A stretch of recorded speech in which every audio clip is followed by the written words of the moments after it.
Alright, hey folks, let's see if my microphone is working and we're set up to go. We'll get some artwork done this morning.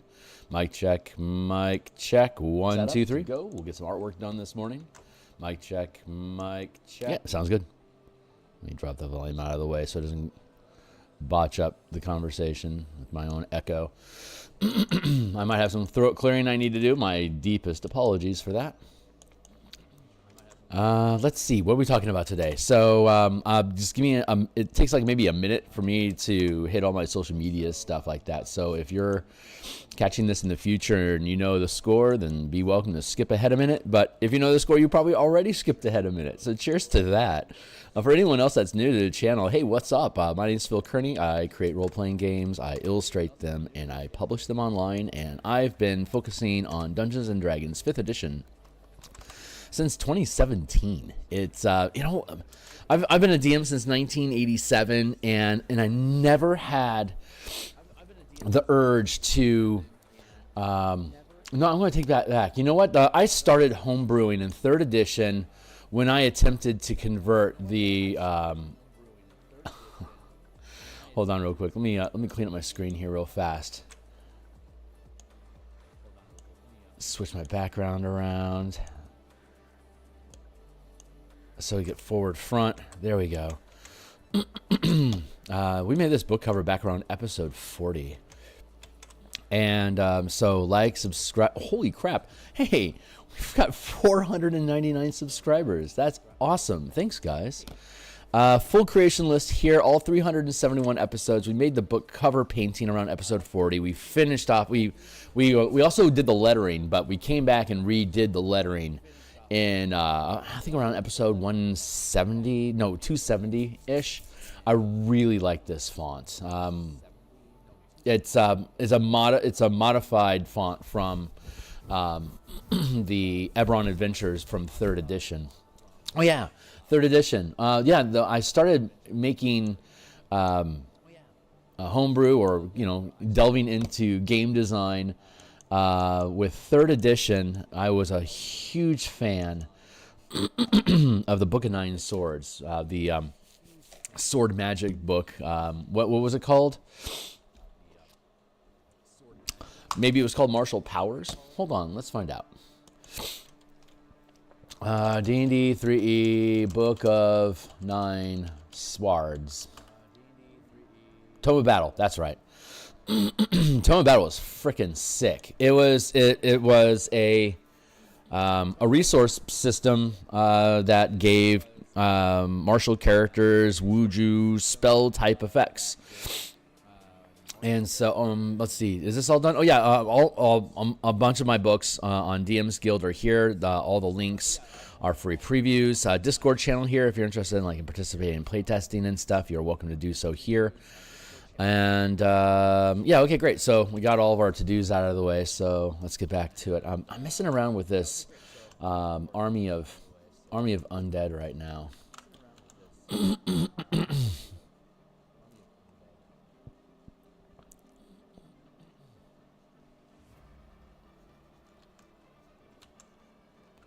This is an Ultraloth, which is the highest ranking. It's like the arch. It's like the archfiend of Yugoloth. So the entire Adventures is a in the world scam by Yugoloths tricking wizards with too much hubris into creating a portal to the plane of Mabar, and in the process creating a new Yugoloth. That's like creating another Baal or creating another Asmodeus. Or like, hey, let's just wink a pit fiend into existence. That's essentially what's happening here. Big score for the Yugoloth. But the casters, they don't really know what they're doing when they do it. I need to bring down this arm a little bit. They get tricked. They get killed. The process of opening the plane to Mabar kills the caster. They don't realize that's going to happen. what actually happens is their body liquefies during the process and it reforms as a Yugoloth. So they never actually die. They suffer through the entire experience, and they come away with a personality that was their who they were as a caster, but now they are a Yugoloth. So they come in with intimate knowledge of the world that they're invading, and the capabilities of magic, major players. So they get a huge piece of intel by converting the caster into a servant of Mavar, and that initiates a global invasion. So your team needs to stop it before it happens. They don't know this going in.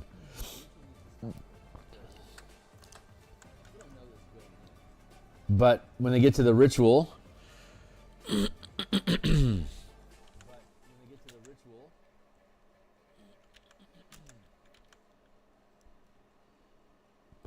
the assumed option is that you get there too late, and if your characters, and you can, if the ritual is disrupted, it creates a lesser form, like a lower CR Yugoloth, like a Conoloth or something like that. But if the ritual completes as intended, then it's an Ultraloth. Ultraloths are CR 12, I believe. That's a hell of a fight for 7th or 8th level characters. So it's not recommended. It's recommended that the way that we play it out is that you disrupt the ritual so that you have something a more manageable CR to join the fight with other monsters that are trying to prevent the team from getting there. So like you get to the ritual and you're waylaid just long enough for the ritual to complete and for the new Yugoloth to rise and join the fight. So it's basically a boss fight ad sort of affair, like a second phase fight.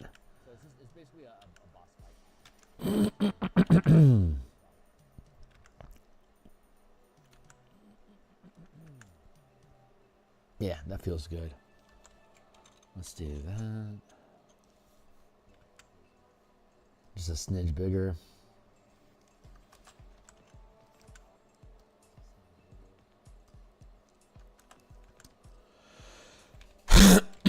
Excuse me, throat clear. There we go. So yeah, just people from the village get killed and then they become undead with the power, the necrotic power of the manifest zone emanating and then permeating the region. So we're doing zombie faces.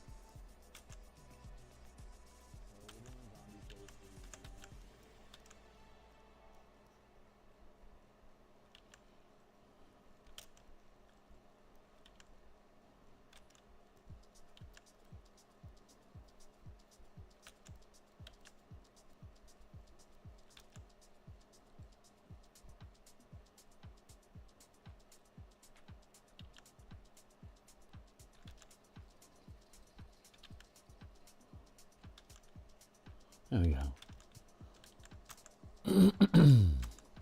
go. We're making progress. We've just about resolved. Hold on, I'll show you. Update on where the adventure is at currently. Y'all are investors. You deserve a progress report. When I start doing Kickstarters, hopefully I'm going to be doing them in 2026. This will be similar to the process. We build the thing online. We run playtesting with backers. We make it the best thing that we can make it. So kicking through the pages here. First off, we updated the weather page, visibility, and then specific effects and conditions inside the manifest zone, and then conditions in terrain. And we're adding tokens to all of these things that we've already built out. Then the plot hooks,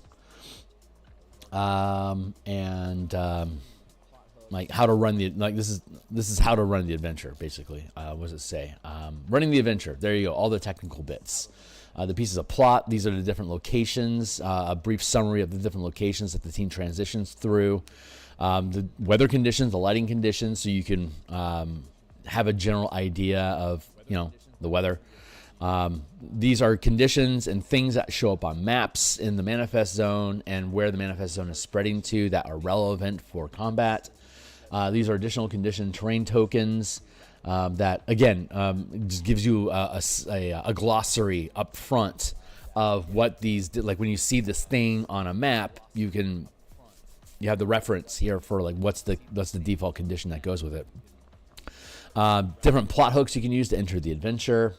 How encounters are structured between wandering encounters, prepared encounters, and optional encounters. And in each section of the book below, the information is presented in this same order. So we go through weather conditions and lighting, and then specific terrain and condition circumstances that you have to deal with in that specific area that you're exploring. And in those regions, if there's wandering encounters, we present those before we present the prepared encounters. So these don't have to happen, but if they do, they can happen pretty much anywhere. Prepared encounters happen at specific places with specific circumstances, triggered most likely by the player's presence. And then the optional encounters are things that they happen like typically like at a specific location or when a specific event occurs. Then this prepared encounter happens, but the encounter is not required. So, I'm seeing a weird space thing going on here. Hold on.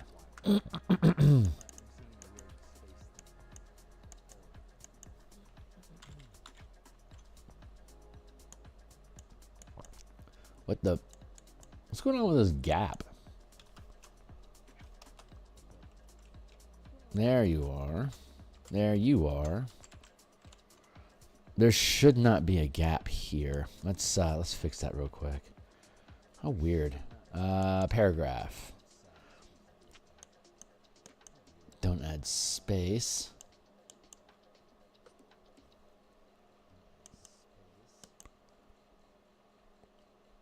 What?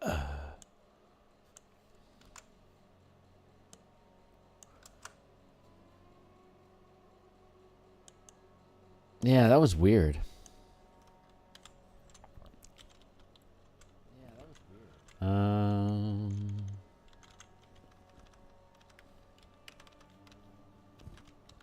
There.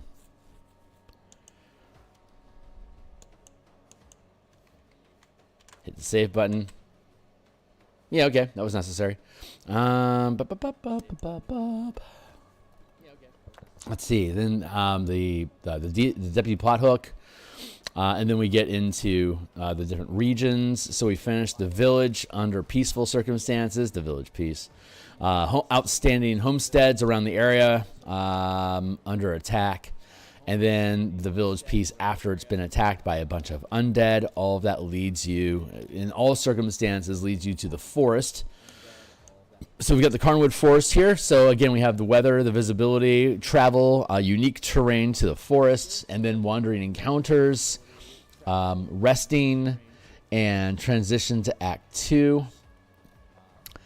Prepared encounters, and so we had the wandering encounters, and now we have prepared encounters, up a tree. Ooh, wait, you know what? Honestly,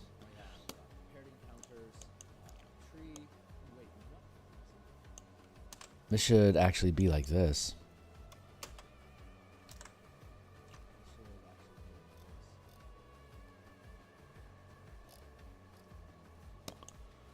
Yeah.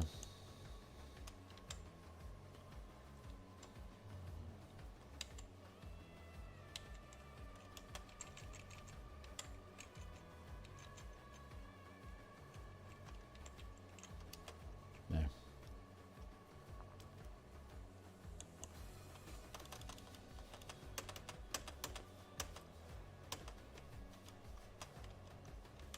There. Okay, that's how the world should be. There we go.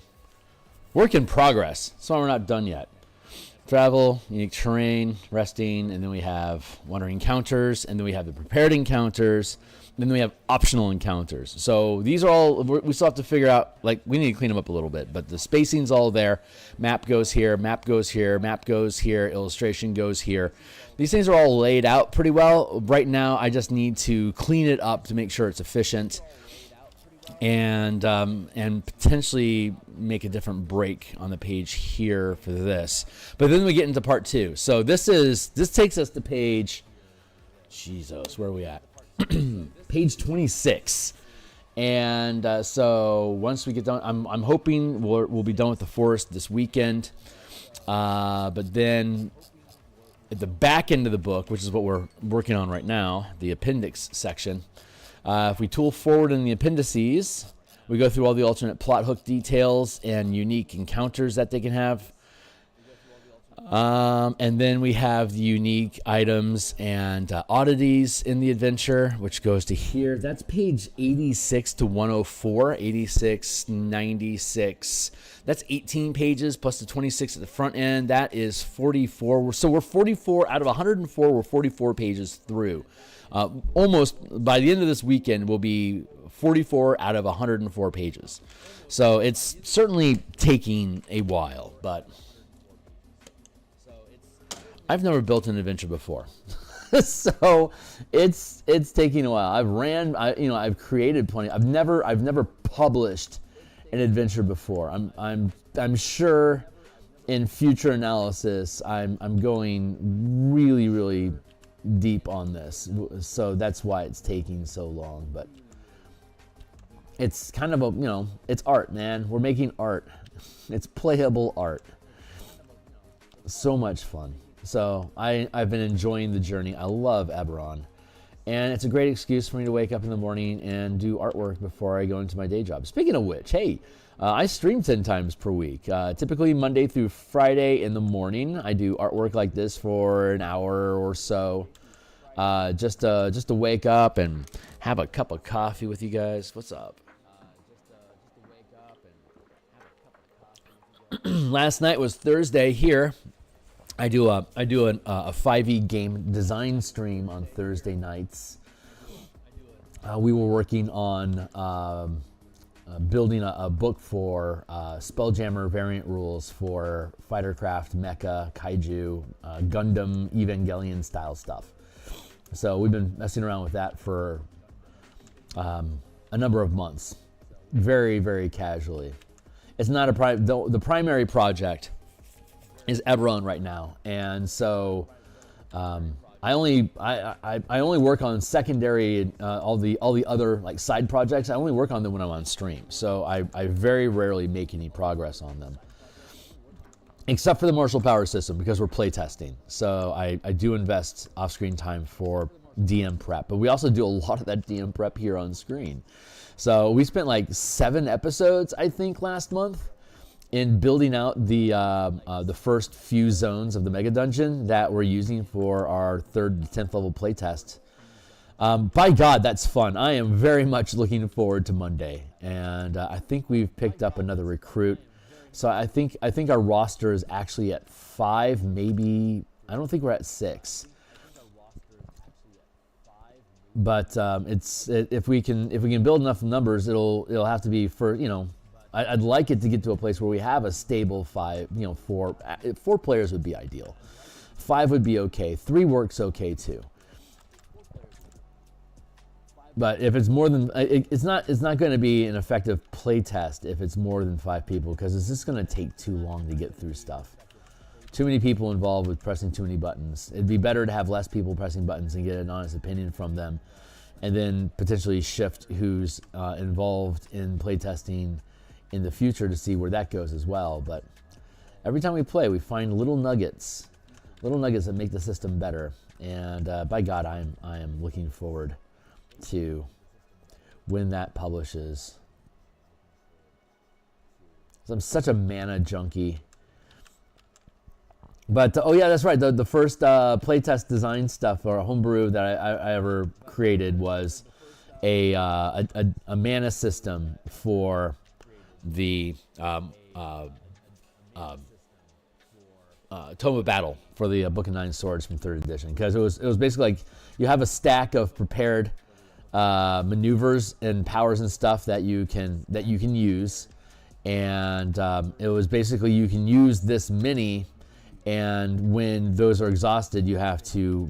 They each had different ways of regaining their maneuvers, but it was basically once you spend it, it's gone. So you have to cycle through your stuff. I wanted to make it a mana system, so they have a point spend based on the level of the maneuver. So anyone that's been familiar with my design knows like that's a guiding principle in almost all the resource management systems that I've built for 5e is basically converting things into a mana pool to then spend point wise to trigger effects. And so that's what got me started. And then but you know what? Honestly, the only reason I did that is because they stopped making 3rd edition. They halted production. They moved into 4th edition. I didn't care about Pathfinder yet. So I was like, there's no new content. So in that moment, I never really thought this through. But in 3rd edition, the stuff that they made in 3rd edition was so cool that it was there were so many books that came out. I didn't have a chance to get bored of what Wizards was producing. There was so much stuff coming through. It's like, yeah, I want to build a Shadow Mage now, or I want to use this. I want to use the Tome of Battle now. Like, there's 3 new classes for me to mess around with, and now I get to combine them with all these other classes that are super cool. And it kept me busy for years, literally years, just making builds off of all the systems that WotC had already produced. There was no need to. Like, I couldn't critique any of it yet. It was so much of it. I wasn't. It was going to take forever for me to figure out what was actually good and bad. I had to, you have to try everything. But 5e is so much more limited because they have like they don't have class design. Races are very minimal. Feats are simple. Spells are also pretty simple. Like, you don't, unless it's silvery barbs, you don't like reshape the face of the game with a spell. Silvery barbs certainly proved that wrong.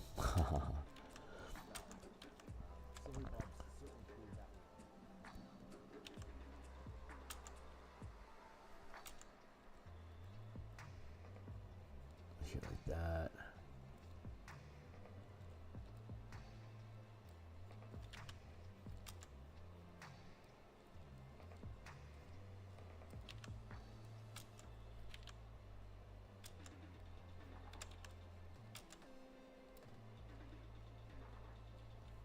Get some crystal clusters growing on this guy.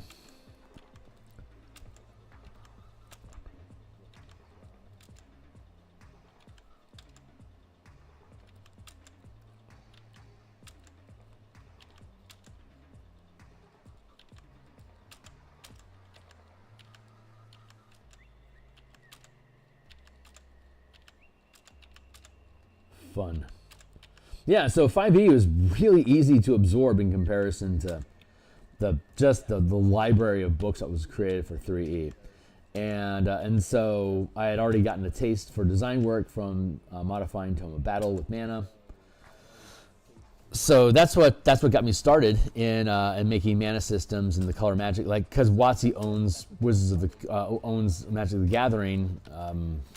Basically since 2000, we've been waiting around for a mana system to come out for color magic, and 5th edition they actually started publishing Magic the Gathering settings for in Dungeons and Dragons directly, but they didn't include any color mana language, so they just left it with Vancian Magic in the spell slots, basically sapping out what makes Magic such an amazing game. The color mana system. So that was like, oh, well, they're not going to do it. So that's what got me started in making content on DMsGuild. So that's my backstory. I need to hit save real quick. Let's grab a sip of water while I'm at it.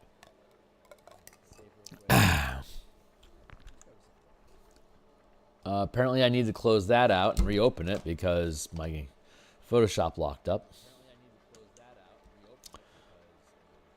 There we go. Let's re-hit that.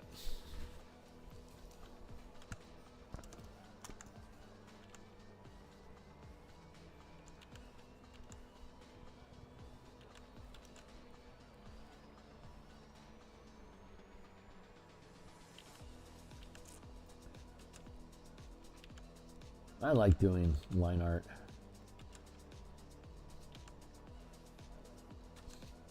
I'm proud that I can color, but I'm really considering for Kickstarters just focusing on black and white art.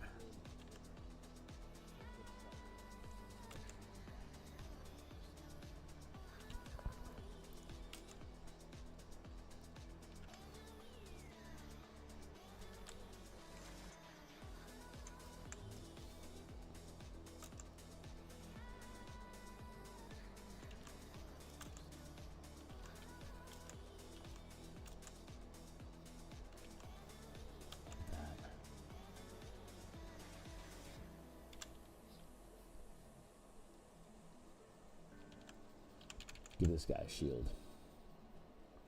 Someone give that man a shield.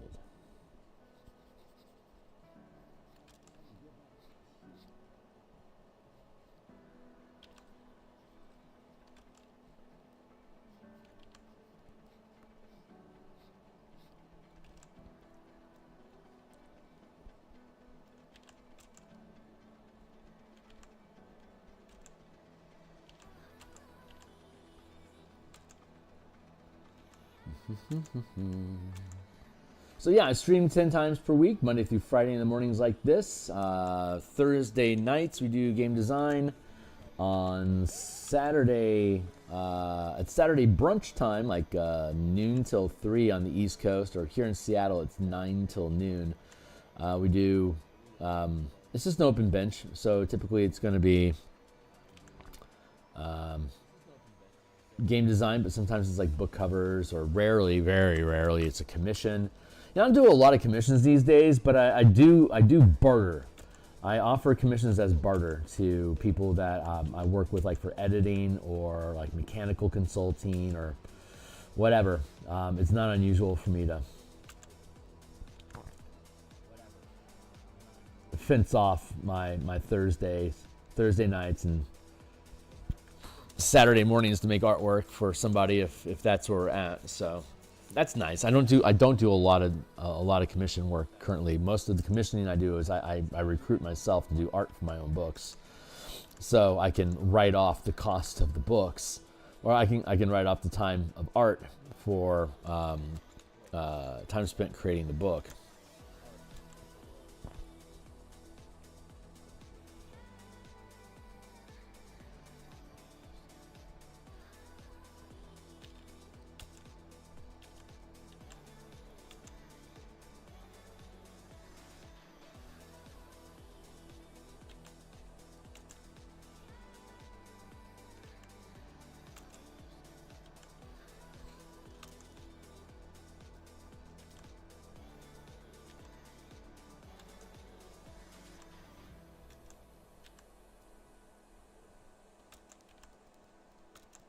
There we go. That feels pretty good.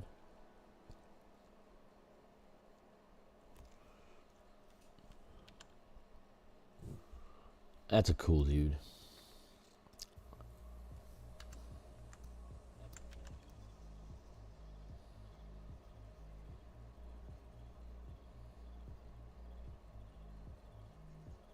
I like doing line art. It's fun. It's a lot of fun.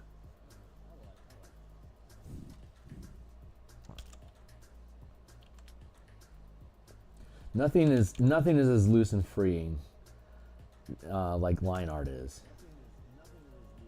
Doing landscape, like painting landscape, that also has a large degree of freedom, but it's limited. The techniques that I have from Bob Ross are limited to that sort of subject matter. Like his techniques don't work on skeletons. I wish they did. Alas, earwax, they don't. There we go. This guy's looking hoss.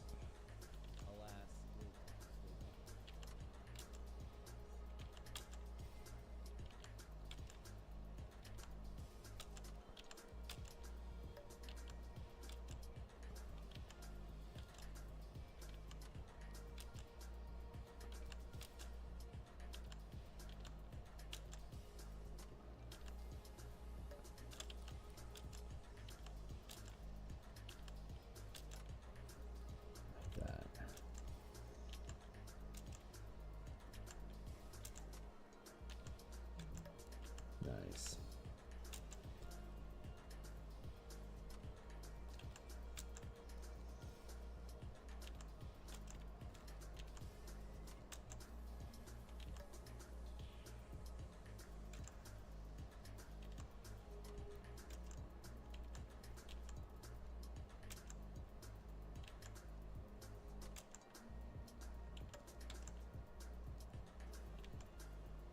There we go. Nice. Looking good, dude. Looking real good. Let's scoot you over a smidge. Clean up that curve. And then I also stream on Mondays, Tuesdays, and Fridays. So hey, it's Friday. I get to stream at lunch today. I think we're going to work on the Spelljammer subclasses that we've been designing. I don't like the tangent here from this guy's arm down into these dangle drooly bits on my skeletal warrior here.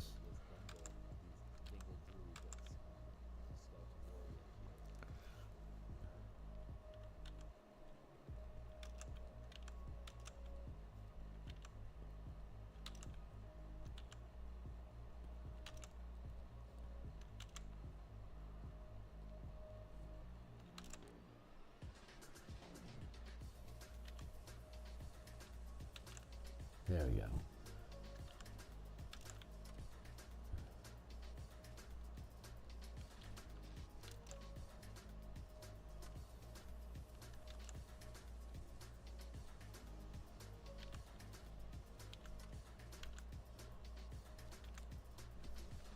Cool, looks good. Next.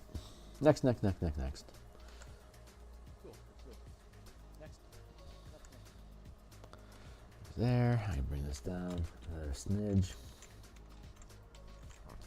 There, cool. Okay, great. So we're gonna drop this guy down a little bit, and let's just grab this guy and tear him out.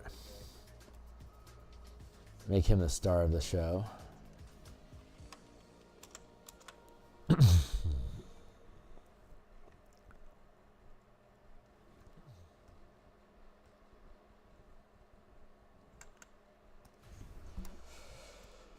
There.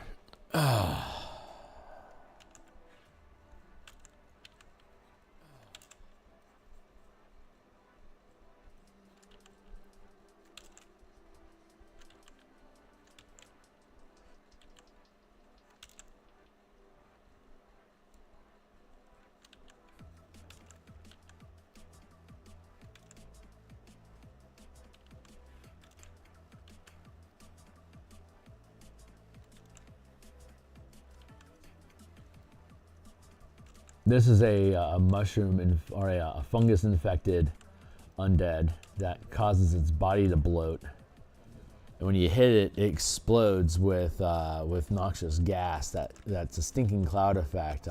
Constitution saving throw or lose your action next turn.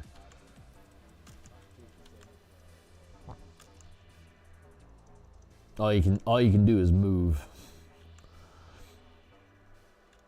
No action, no bonus action, move, reaction, end turn. And then the effect wears off. So it just eats your action economy, causes you to backpedal a little bit.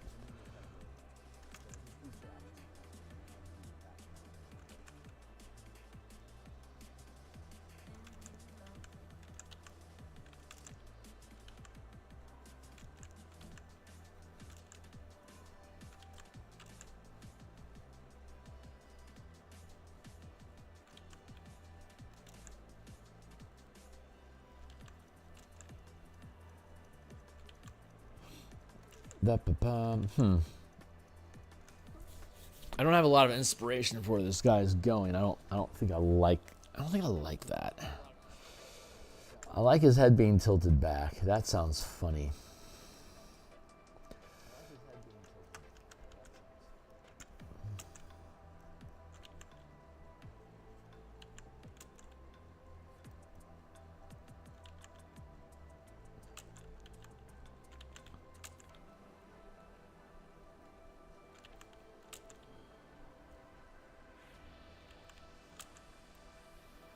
Kind of swing its body forward like this. in a weird curved lurch. It's actually kind of fun.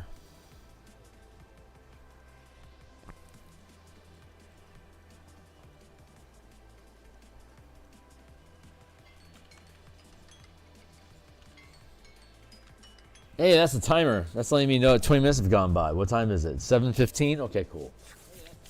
I've got maybe up to like 50 minutes, but I'll be back on at 1:30 today. Let's see. It's, yeah, that would be 6 hours from now. We'll be back, and we're going to go back and look at subclasses, the Spelljammer subclasses that we made. We're probably going to do a second sweep of bonus spells, maybe. We're going to look at cleaning up mechanical language a little bit, and we're going to step back and assess what all do we actually need in that book for it to be a complete product. It's an expansion of the Spelljammer book that we've already published. I want to go through the process of updating the rules for the Spelljammer book to be 100% compliance with how 2024 works. I'm still kind of going through that assessment to see how things should be changed to comply with how 2024, how 5e now functions at Wizards. I'm not 100% on what I actually need to change in it, but the subclass books that we have, it's all using the new 2024 design philosophies or formatting and stuff for classes. So, boy, word salad, y'all. I know we need to update grappling on weapons. We need to update the healing, or rather the repair work. The amount of repair that you get for spells.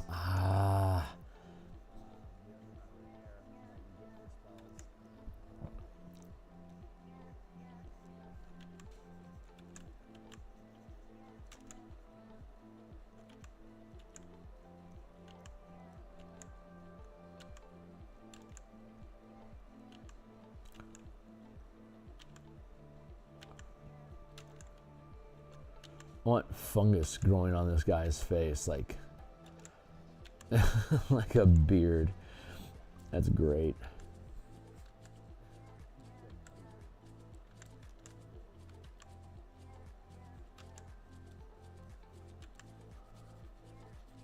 You can bloat this up, cut through here, and then have a bunch of fungus coming out of torso here. I need to.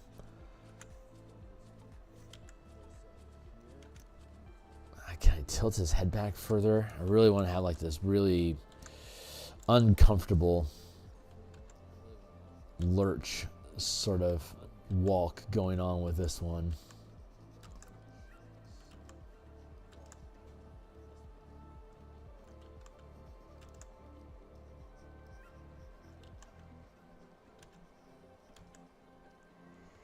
There. Yeah, that looks good.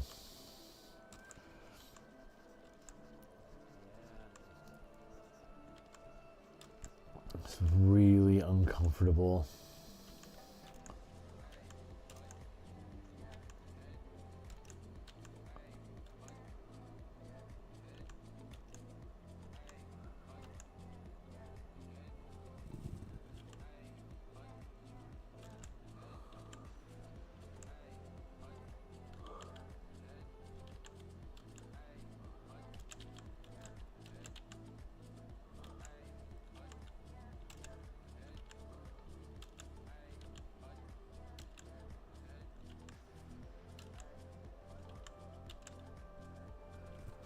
Not bad.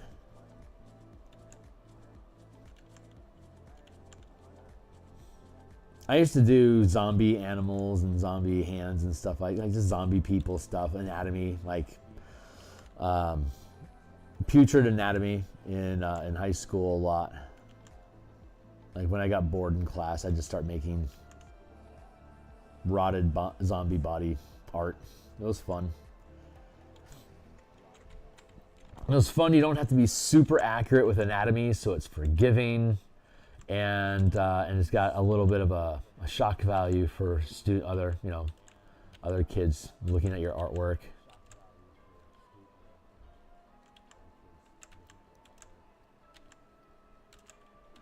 I'm sure in a separate timeline I'd probably be doing, not to say for work, art at this point. The attentions.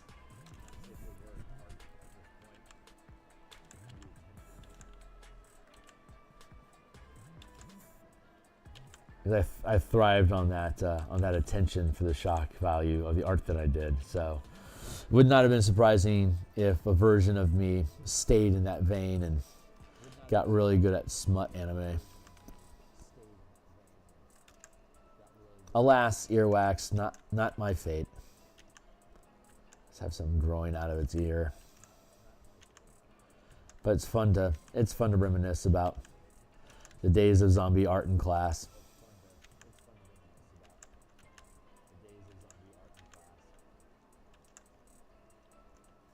Nice. Here.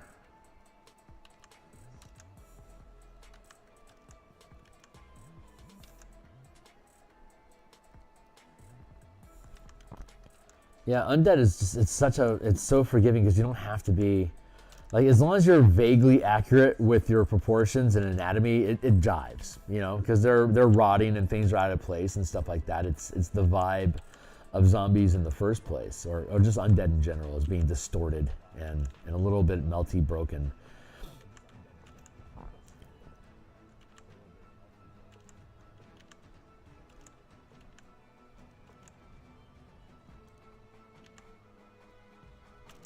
But you can't just make everybody zombie heroes. Like, you got to figure out how to actually do anatomy.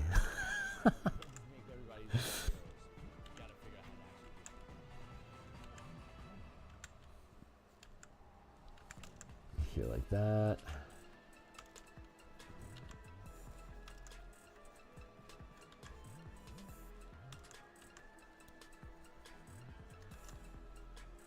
Just slowly rendering this guy into existence. He can thank me later. He probably won't. I don't think he really has much of vocal cords anymore.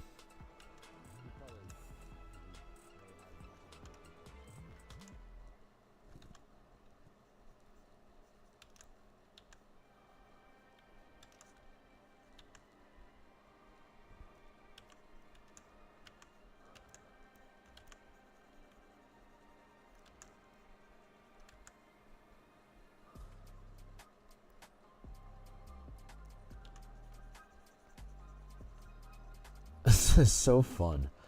It's just fun to do.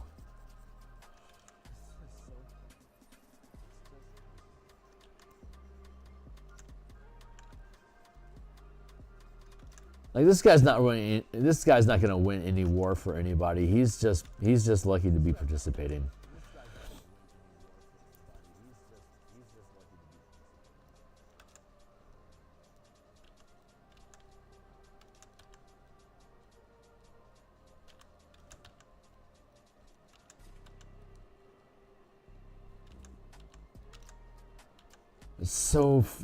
I love doing undead art. It's so fun.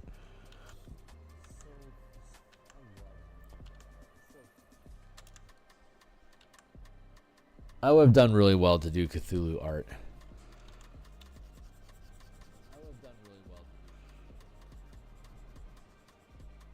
I've had more than a couple occult commissions in my day, but I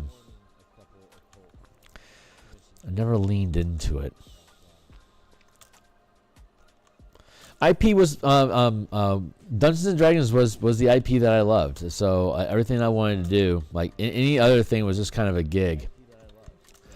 It was always I wanna focus on and play and create for D&D. And it's like that's where my true love is at. So that's why I'm still on the DMsGuild. That's why I don't mind creating content for an IP I don't own. It's all been basically a labor of love and giving homage and celebrating the IPs that I grew up with and dearly love, and get to see them in 5th edition, which is such a great game engine to design with. It's been, to me, it's been a real joy. I don't care about Wizards so much, whatever. It's just, you don't have a relationship with a corporation. It just sells stuff to you. But you can have a relationship with the fan base and the IP itself. And that's where I've been for the past, like I said, I started DMing in 87, so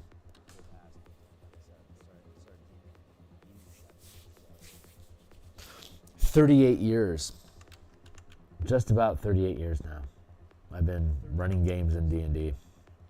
Almost exclusively. I play other games occasionally, like Palladium, some GURPS, let's see, Shadowrun, 2nd edition specifically. World of Darkness, 2nd edition, both vampire and werewolf. Gamma World, both 2nd and 4th edition. Pathfinder barely counts. Numenera. Warhammer.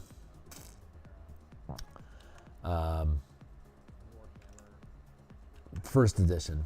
Let's see.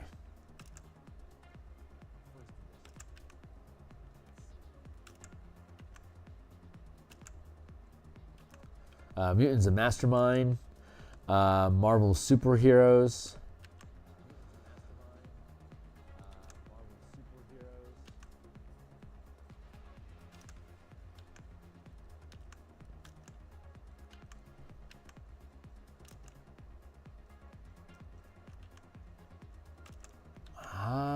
what else?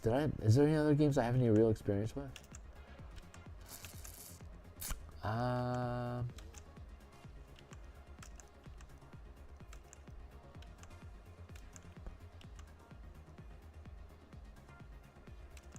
That might be it.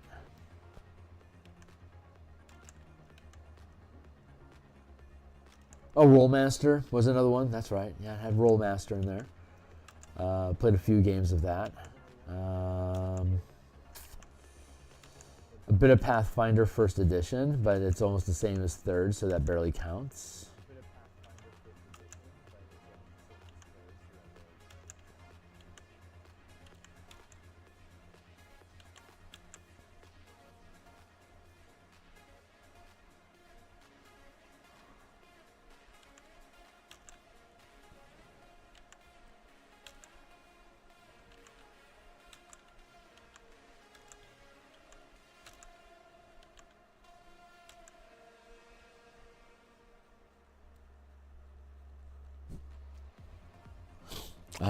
Anything else? Anything else I've played? No, I think that's pretty much the extent of it.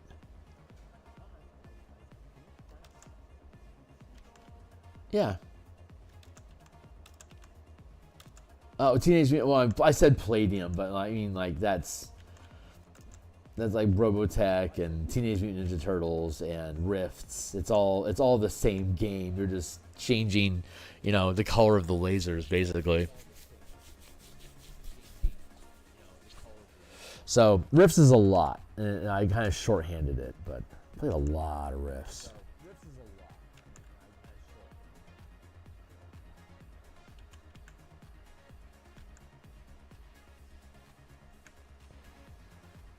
I almost played Cyberpunk. The guy that was running the game just liked making characters more than actually running adventures in it, so we never actually got around to playing. Pretty fucking lame.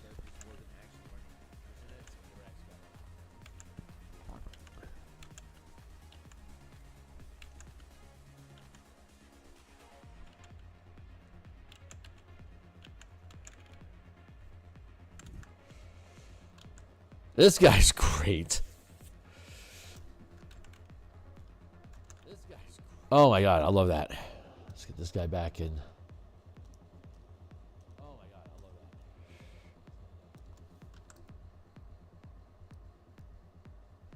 Yeah, we can stack these things together. That'll work out fine. That's a decent distance. We can be here like that. Oh, my eye. My eye is oiled. drooling on me. Don't know why.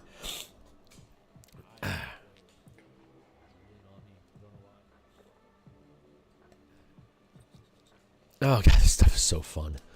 All right, let's peel another piece off and drop it into the equation. I'm gonna fade these guys down a smidge. Let's grab this guy. He's off-sized at this point.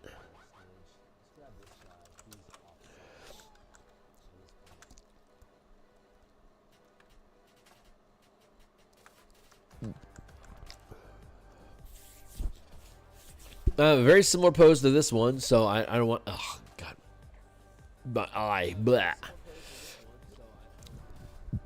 So I don't want this one to stay as is, but it's the next piece in the equation. So let's muck it up a bit. He's going to have to be a little bit smaller because he's off proportion with the. There, that feels better.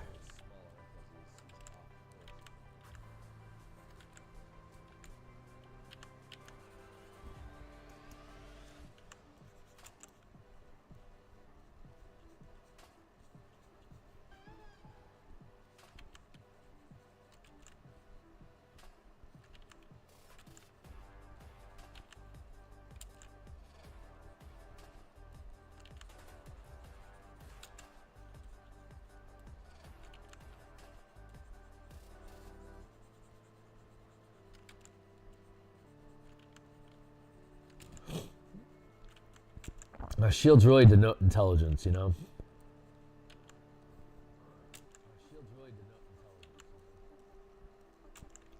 This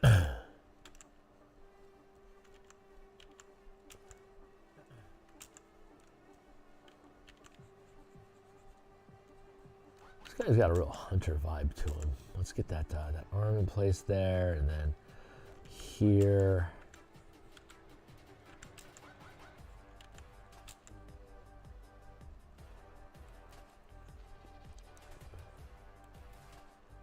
That, and now I don't think I want to give him a shield.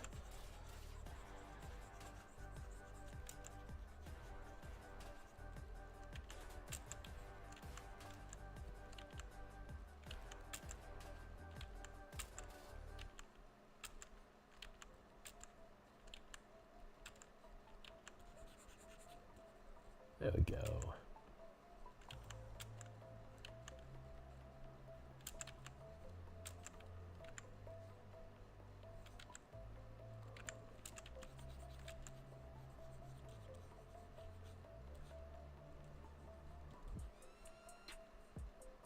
It's gonna fall if he's too tipped forward.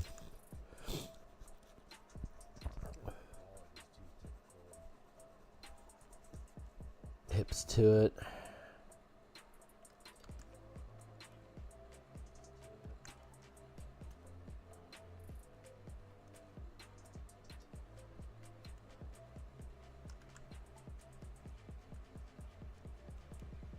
Yeah, that's too much. Ooh, yeah, we can do a tilt like that. That's fun.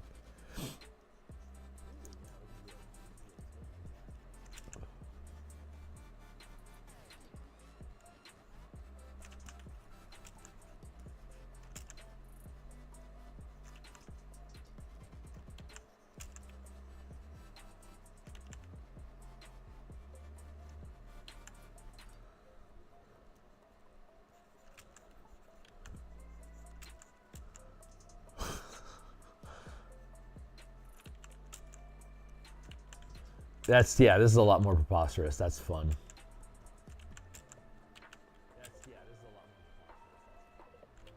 That's, oh my god.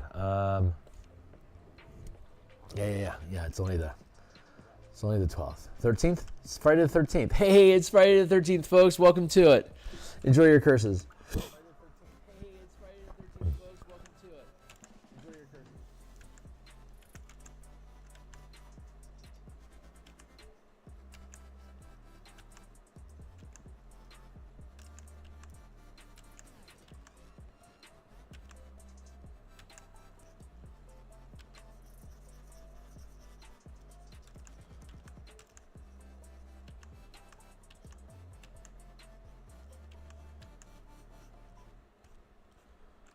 When is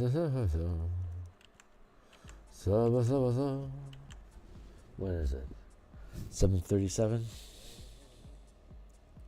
20 more minutes.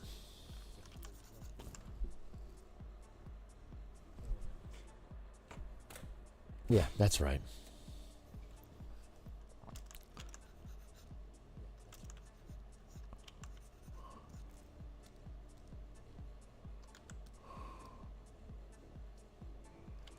Is that too much of a tilt?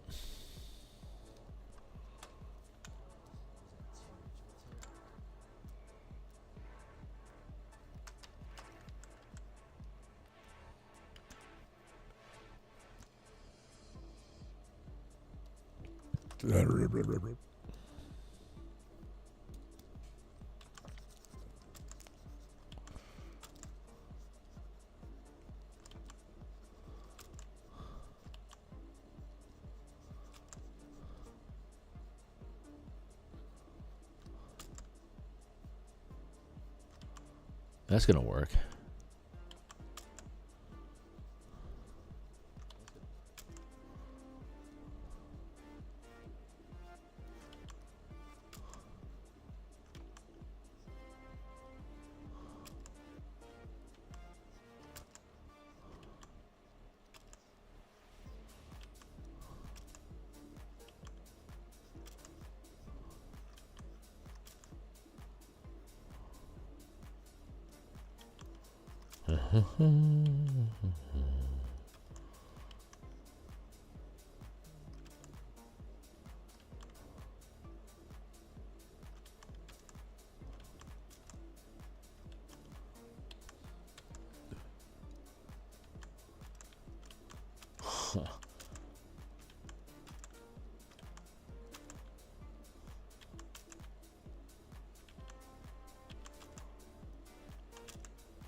Creepy fucking face. I'm enjoying this so far. This is great.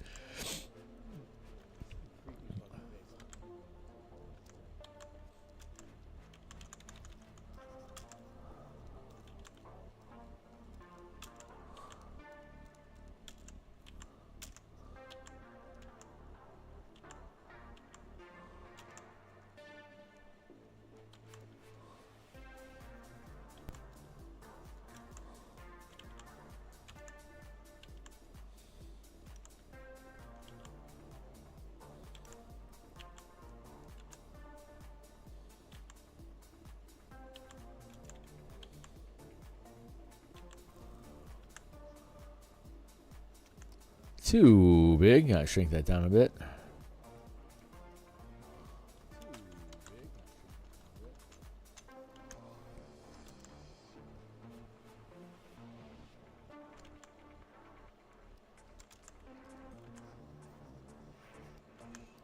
Let's tilt that a little bit more. Yeah, that tilt's good.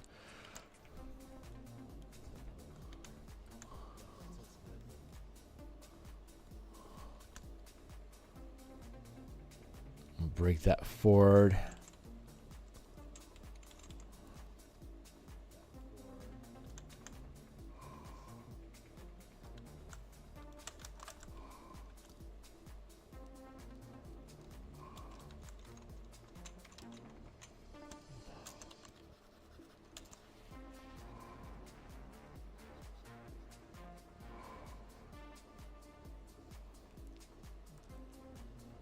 Merge that down.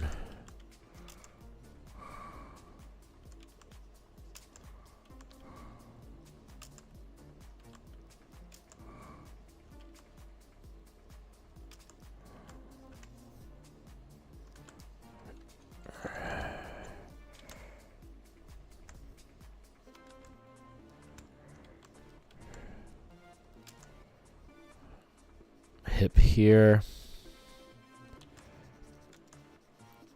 Leg in.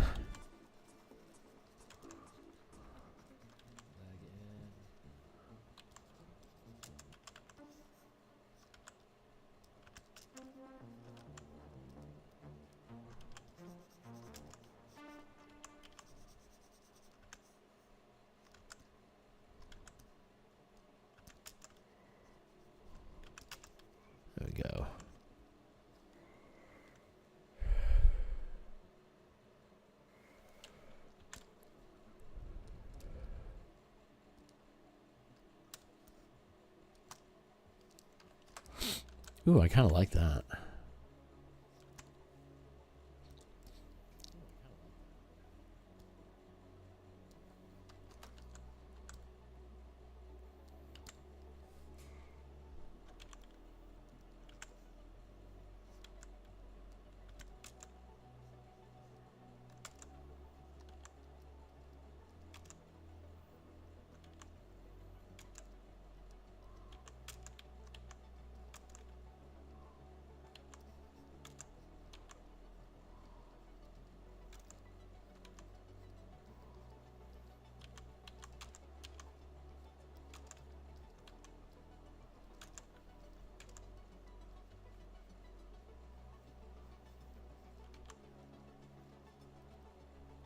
Nice. I like how this is turning out. That's cool.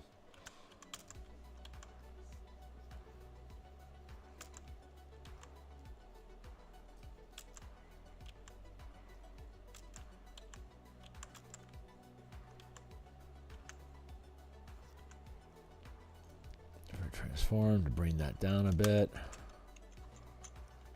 There we go.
I don't like where that went at all. This was better a moment ago. Let's yeah,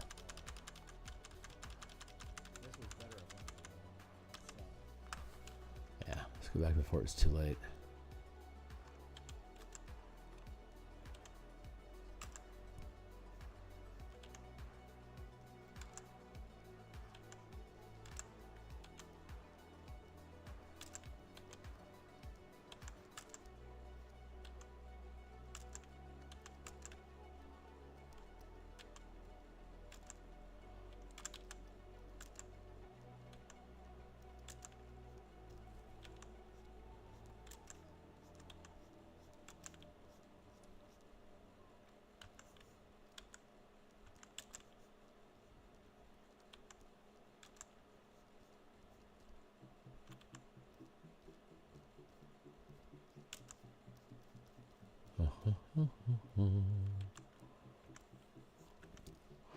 Flare that out a bit like that.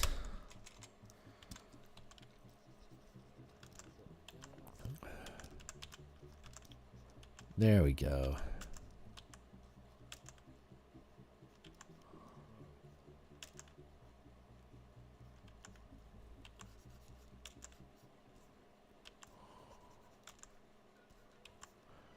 I need to do something with whites. I mean, not necessarily for this, but whites have been on my mind lately. Intelligent undead, like Omega Man, or Will Smith's I Am Legend, same thing. Uber smart undead, fast, strong.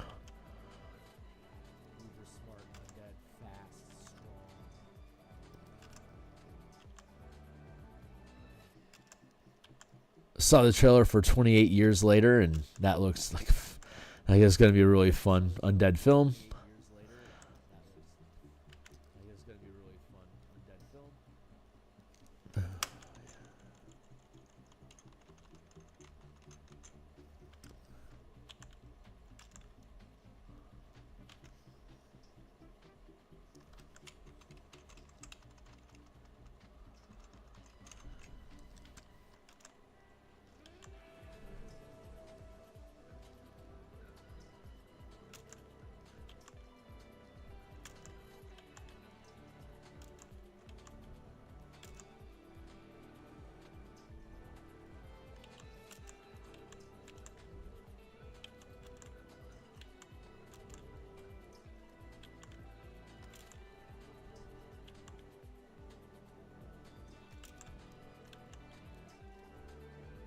Sometimes I feel like clowns are undead that just haven't had their skin peeled off yet.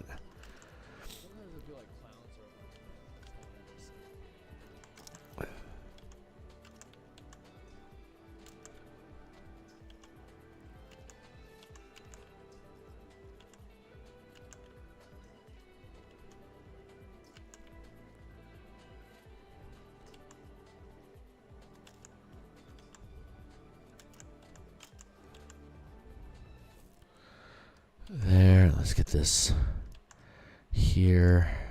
I like how this I like this form.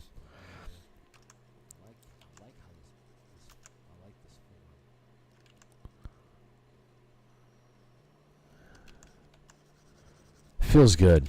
I like how that looks.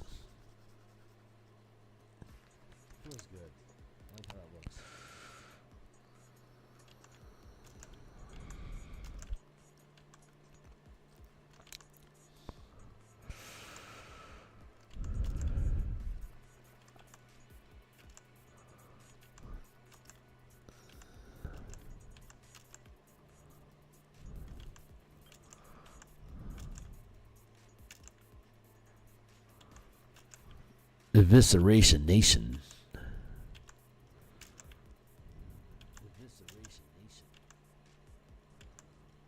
There we go. Like that. Ah, it's a good lurch. I like it. It's not as ambling as its neighbor, but it'll do. Oh, man. It's not as ambling as its neighbor, but it'll do. Oh, my shoulder's doing business today. Whew, there's a knot somewhere inside my spine around between my shoulder blades that has just absolutely had a nightmare of a time releasing itself, and it's trying to work its way out through my shoulder. Like it's trying to expel all its gross locked up ick energy out of my shoulder like at an obtuse angle. And it's uncomfortable.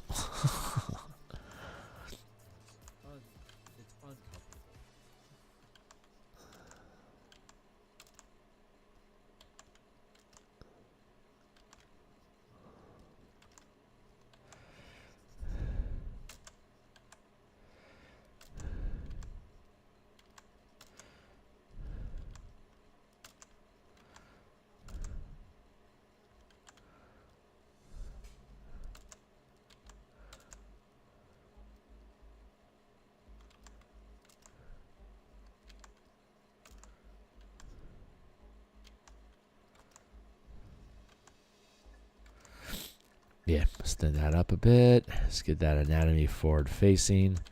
Proper like. There we go. Fill that out so it's proper perspective and overlapping.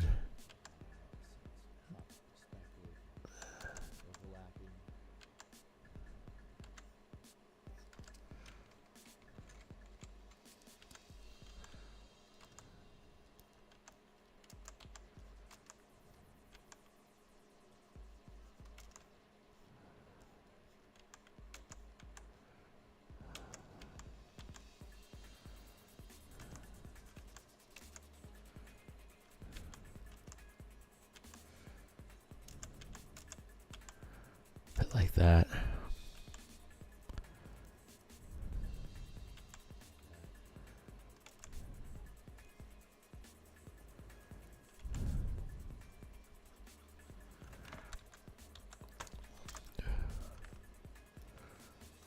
Nope.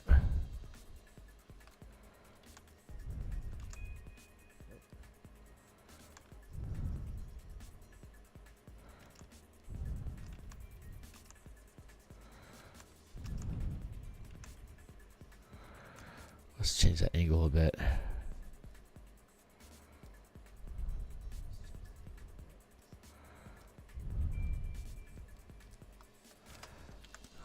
Yeah, casual. There we go.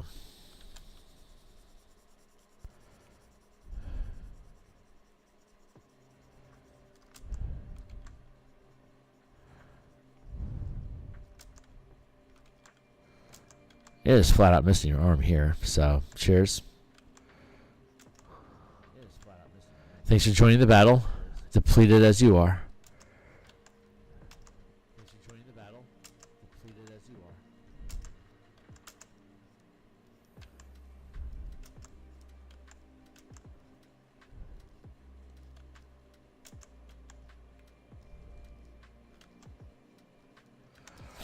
I feel like I should give the whole thing a tilt like that.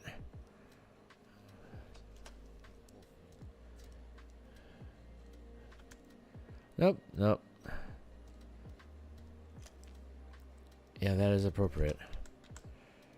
I'm gonna do that though.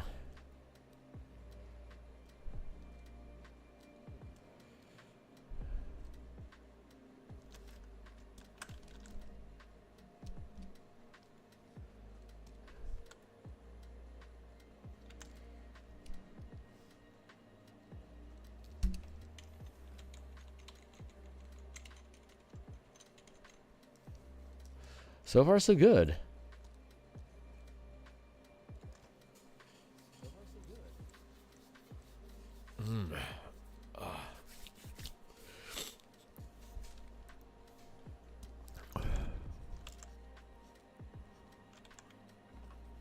Yeah, let's do that.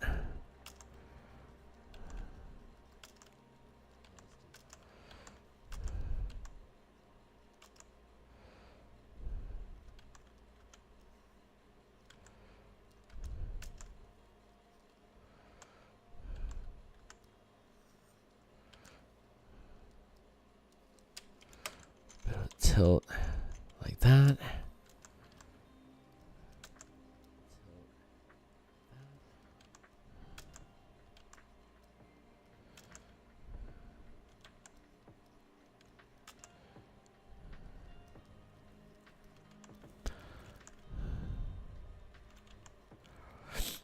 Some well-placed entrails and gore.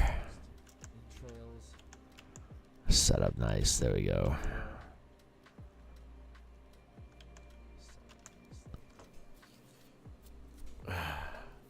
Feels a little top heavy right now. We need to adjust that lower body a bit.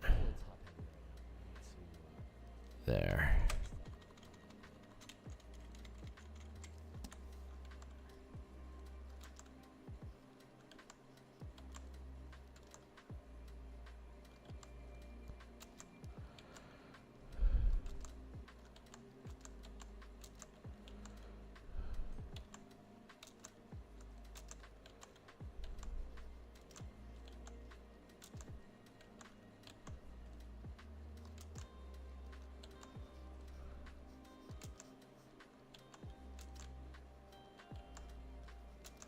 That.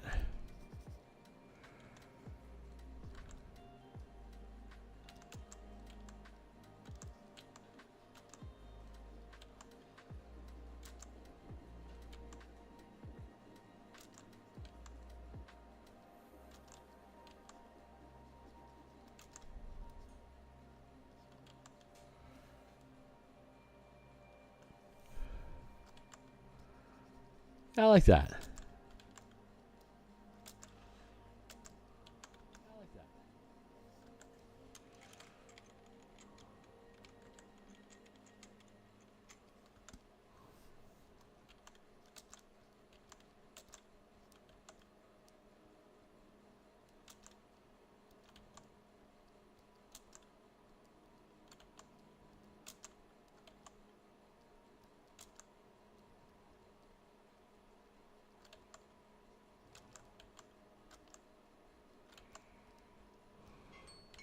There we go. Oh shit, we're out of time. Man, I just love falling into the zone and making undead like this. It's so fun. Let me drop the head a little bit in size because it's gotten too big. I'm gonna shrink that down there, and that feels pretty good. Let's pull this in, just a smidge here like that, and yeah, that looks pretty good. So we got undead here, undead here.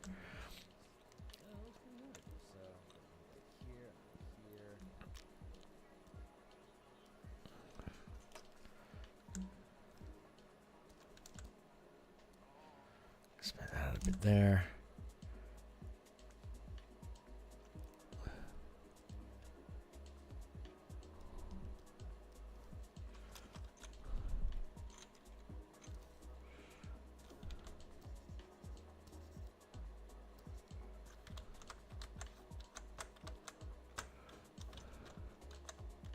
That's appropriate.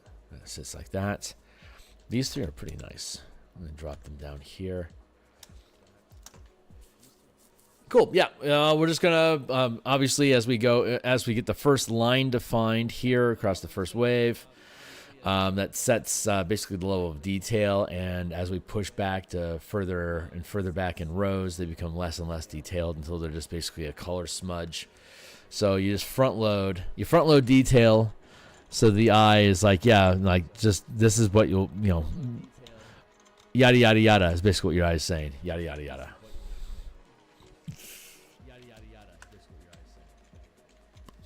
Yada, yada, yada.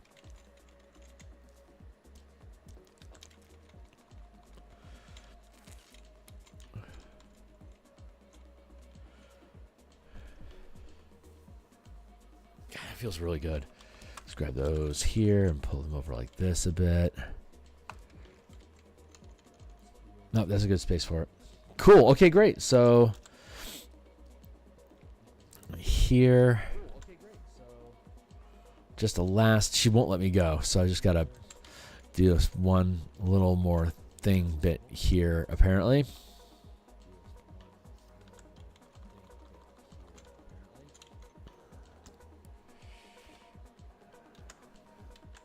Cool. Okay, so we'll just keep doing art. We just keep doing artwork. So, and when the page layouts are done, like I said, we're about halfway done with page layouts.